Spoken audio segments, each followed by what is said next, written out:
메리 크리스마스! 오늘은 복되신 성탄을 하루 앞둔 크리스마스 전날 아침입니다.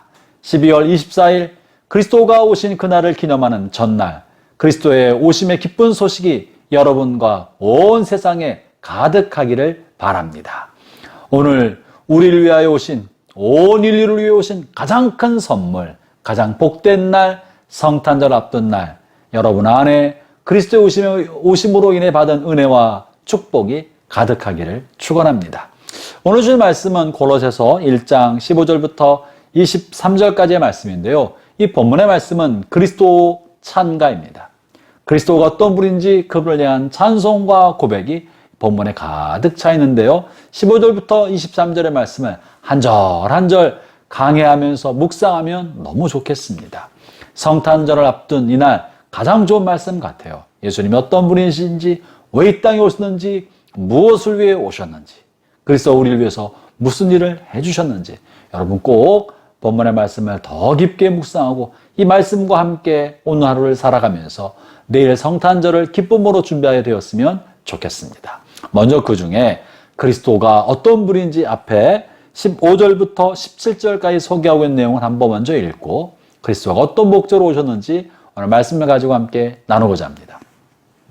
15절부터 17절을 제가 읽어보겠습니다. 이 본문의 말씀은요, 골로새에 있는 교인들, 로마 제국의 시민으로 살아가고 있는 그들에게 선포한 말씀인데요. 들어보세요. 그는 보이지 아니하는 하나님의 형상이시요 모든 피조물보다 먼저 나신 이시니 만물이 그에게서 창조되되 하늘과 땅에서 보이는 것들과 보이지 않는 것들과 혹은 왕권들이나 주권들이나 통치자들이나 권세들이나 만물이 다 그로 말미암고 그를 위하여 창조되었고 또한 그가 만물보다 먼저 계시고 만물이 그와 함께 그 안에 함께 섰느니라. 본문에 특별히 반복하고 있는 내용이 왕권들이나 주권들이나 통치자들이나 권세들이나 이 모두가 다 지배자들을 말하고 있는 것입니다. 정치적인 지배자, 왕들, 귀족들, 통치하는 지배자들을 의미하고 있는 용어들 아닙니까? 당시 로마 제국의 시민권을 가지고 유럽과 전 세계를 통치하고 있던 대로마 제국과 그 황제들, 이 권력을 잡은 모든 사람들도 그리스도가 창조하였고 그리스도를 위해 지음받았다라는 위대한 선언을 하고 있는 거예요. 이 글을 읽는 골로새 사람들은 로마의 속국으로 로마의 시민권을 가지고 살아가는 사람들입니다. 그들은 로마 제국의 시민된 것을 자랑스럽게 생각하고 있었고 로마 황제가 이룩한 어마어마한 일을 칭송하며 살았을 것입니다. 그러나 지금 바울은 성령에 충만하여 그 왕권들과 모든 권세들도 그리스도가 창조하셨고 그리스도를 위하여 지음받았다라고 선언하고 있는 것입니다. 형제자매 여러분, 오늘 이 땅에 존재하는 모든 것들도 그리스도께서 지으신 것입니다. 그리스도를 위하여 존재하는 것입니다. 저나 여러분이나 우리 주변에 흩어진 모든 것들도 그들의 존재 목적이 그리스도를 위한 것이고 그리스도의 영광을 위한 것이고 그리스도를 위하여 이 땅에 존재하는 것입니다. 오늘 하루 살아가는 동안에 우리의 마음속에서 삶에 흩어진 모든 것들을 생각할 때 그리스도를 위하여 그리스도가 주신 것이라고 선포하며 고백하도록 하시기를 바랍니다. 아울러 오늘 본문에서 그리스도가 어떤 목적으로 오셨는지 본문을 또한 이야기해 주고 있는데요. 본문 20절이죠. 제가 읽어보겠습니다. 그의 십자가의 피로 화평을 이루사 만물 곧 땅에 있는 것들이나 하늘에 있는 것들이 그로 말미암아 자기와 화목하게 되기를 기뻐하심이라. 예수님이 오신 목적이 뭡니까? 만물을 십자가의 피로 화평케 하기 위하여 주님이 오셨다고 말합니다. 예수님은 우리를 화평하게, 누구랑 화평하게요? 하나님과 화평하게, 자기와 화목하게 하기 위하여 이 땅에 오신 거예요. 예수님이 오시지 않으셨으면, 예수님 오시기 전까지 우리는 하나님의 원수로 살았습니다. 죄를 지으면서 죄에 속하여 죄의 종이 되었고 죄를 충동질하는 마귀의 종으로 살았던 사람들입니다. 우리가 죄를 짓고 있는 동안, 죄를 짓고 있는 한 하나님의 원수로 살아가는 것입니다. 죄가 머문 곳에 하나님은 있을 수 없습니다. 그러므로 하나님과 화목할 수가 없는 것이죠. 오늘 본문에서도 예수님이 화평케 한 대상이 누군가? 자신의 피를 흘려 줌으로 화평하게 하려고 한 자가 누군가? 이렇게 묘사합니다. 21절에 보면요. 전에 악한 행실로 멀리 떠나 마음으로 원수가 되었던 너희를 이제는 그 육체의 죽음으로 말미암아 화목하게 하사. 예수님이 화목하게 한 그 대상자가 바로 하나님과 원수가 되었다. 악한 행실로 하나님의 마음에 못을 받고 하나님과 원수가 되었던 너희를, 우리죠. 우리를 화목하게 하기 위하여, 자기와 화평하게 하기 위하여 예수님이 이 땅에 오신 것입니다.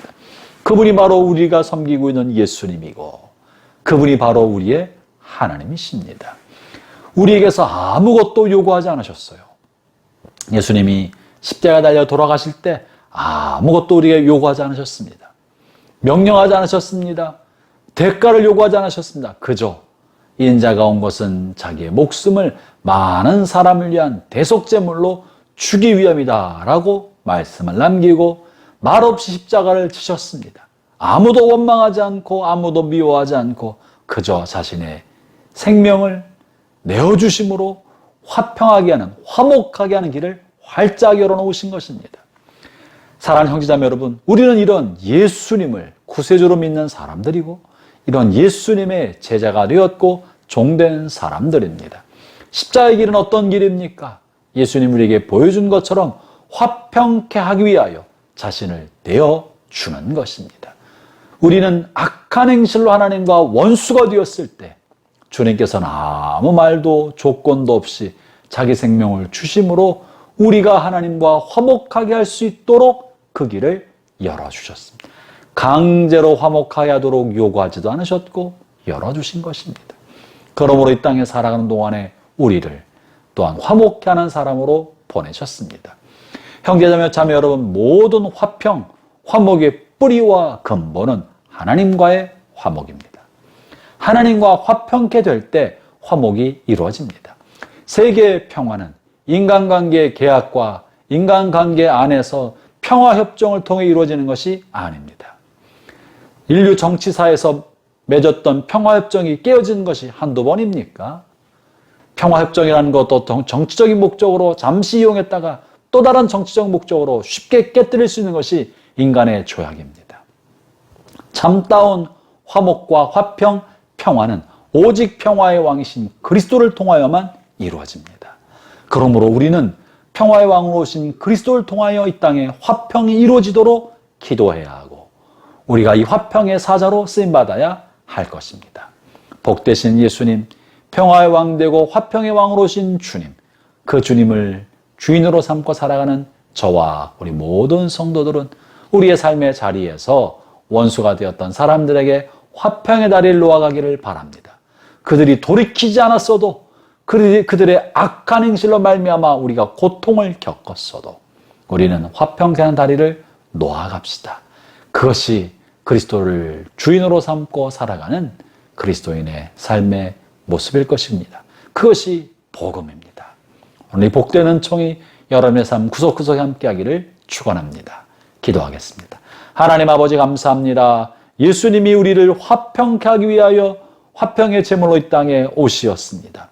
주님의 십자가의 죽으심으로 우리가 하나님과 화평을 누리게 된 것처럼 이제 우리 안에 계신 그리스도가 이 땅에 평화가 깨어지고 분열과 갈등이 있는 곳에 우리를 화평케 하는 사람으로 보내주는 줄로 믿습니다. 우리가 있는 곳곳에 화목이 일어나게 해주시고 평화가 만들어지게 하시고 화평케 하는 일이 일어나게 하여 주시옵소서. 예수님 이름으로 기도합니다. 아멘.